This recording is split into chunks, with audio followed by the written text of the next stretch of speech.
Hi kapatid! So for tonight, isi-share ko sa inyo kung ano nga ba ang ibig sabihin ng lust. L-U-S-T. Lust. So, sa Tagalog, pagnanasa. No?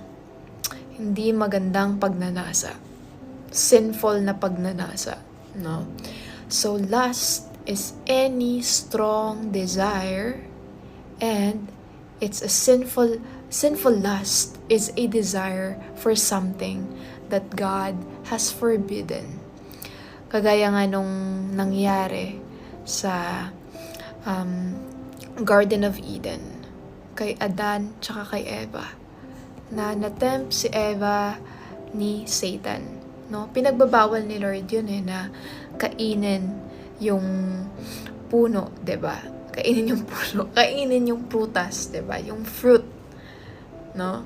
Ayan, naging naging kainin yung puno.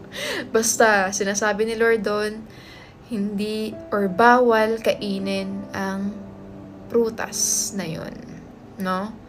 So, nagsimula kasi yung lust, no, doon sa mata. Nagsimula ang lust sa mata. Yung mata natin, no? So, nagsisimula daw ang lust sa mata.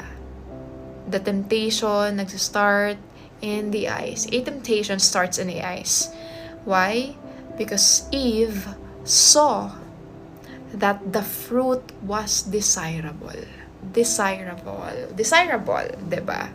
So, parang masarap daw, appetizing, yung mga ganon, no? Gusto ko yung ganon. So, 'di ba, dun pa lang, nagkaroon na siya ng thought in her mind na desirable yung bagay na to. So, mahalaga talaga na yung desire natin is, alam mo yun, align kay Lord, no?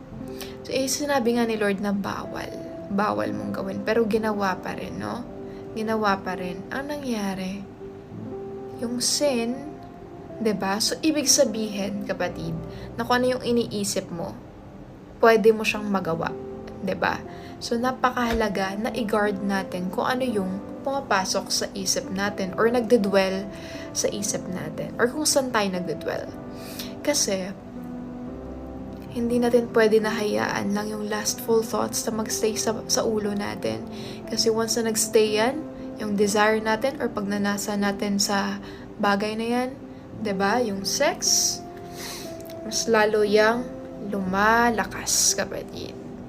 Lumalaki, na parang i-consume ka na. Yung example natin dito, kapatid,